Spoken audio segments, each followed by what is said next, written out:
Hi guys, welcome back to the channel. My name is Cassie Reyes, IBCLC, and in today's video we're going to be talking about 5 ways to prevent sore nipples. And contrary to popular belief, pumping, lactation, latching, none of this should be painful. Sometimes latching is a little bit uncomfortable for the first 30 seconds or so, but then it should ease up and should be just a gentle or strong pulling, but it shouldn't be painful. So let's dive into those 5 ways that you can avoid sore, painful, cracked, and blistered nipples. Number 1, the most important thing is to have a good latch. And in other videos, we've talked about how to achieve a deep latch. You can check out my video on deep latch technique. It's one of the most popular videos on my channel. So that tells me that people are experiencing some trouble with this technique. Please let me know in the comments if this is you. So when a baby is latched shallowly to the nipple, it can cause pain and it can cause damage to the tissue on and around the nipple. So having a deep latch is super important. The nipple should land farther back in the baby's mouth for it to be comfortable for the parent and for the baby to be able to transfer more milk. If you have latched your baby and you've waited that 20 to 30 seconds and it continues to be painful, you want to take a pinky, stick it between your baby's gums, break the suction, and then take them off and try again. You don't want to push through a painful latch because if it does start to cause cracking or blistering, it's going to be even harder for you to get a comfortable latch at the next feeding. Number 2 is to make sure you have the correct flange size when you're pumping. So if your flange is too big or too small, it can also cause damage to your nipple.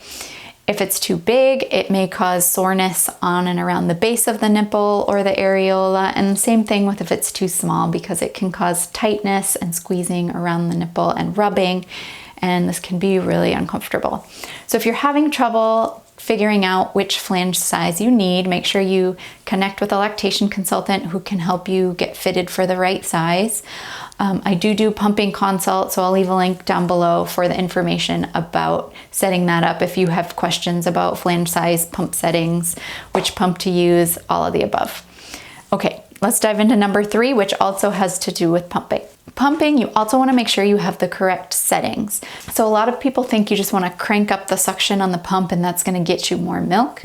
However, if the suction is too strong, you can actually cause damage and breakdown to the nipple tissue. So you really want to start on the lowest setting that you can with your suction on your pump and then slowly work it up throughout your pumping session as tolerated. You don't want to be causing yourself pain just to try to turn up that suction and get out more milk. Pumping and latching should be comfortable. If not, you're not going to get that good milk letdown to be able to feed your baby all the milk that you have in there. Okay, so number 4 is a little bit less preventative and a little bit more of what to do if your nipples do start to get a little bit sore or tender. So not a lot of people know that you can rub a little bit of colostrum into the skin on and around your nipple. Colostrum or milk have healing properties for the skin, and if you're starting to feel some soreness or noticing a little bit of early damage, you can start to do that before and after feeds, and it's a good way to hydrate and start to heal the skin around your nipples. You can also try things like some nipple creams, coconut oil is great, and even the silver nipple cups can be worn between feedings to help heal any soreness or tenderness. And the 5th thing is what we call nipple rest. So nipple rest means that if you're starting to be so sore or notice damage that you're like dreading putting your baby on for a feeding, you can take a break. You don't have to put your baby on for every feeding, especially if you're starting to have a lot of pain. You can take a break for a feeding, for a couple of hours, or even 12 to 24 hours as needed. So what you do want to do is make sure you're still pumping during that break so that you're protecting your milk supply. You would be pumping for about 20 minutes every 2 to 3 hours, just like your baby would be eating. You would continue pumping on their feeding schedule. And then as tolerated, you can start working on a latch again. If you've tried all of these things though, and you're still feeling a lot of discomfort and pain with latching, please reach out to a lactation consultant. let someone observe a feeding, observe a pumping session, take a look inside your baby's mouth. We can take a look at the baby's oral anatomy and make sure there's nothing going on in there like a tongue tie or a lip tie or something else with their anatomy that could be causing that painful latch for you.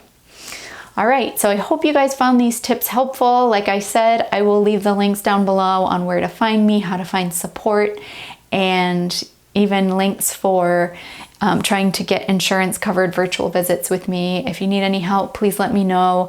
I'm so happy you found the channel. Remember to subscribe and hit the bell so that you're notified every time I post a new video. And remember, don't quit on your worst day. It does get easier. You can always take a break if you need to. Take care, guys. Talk to you soon.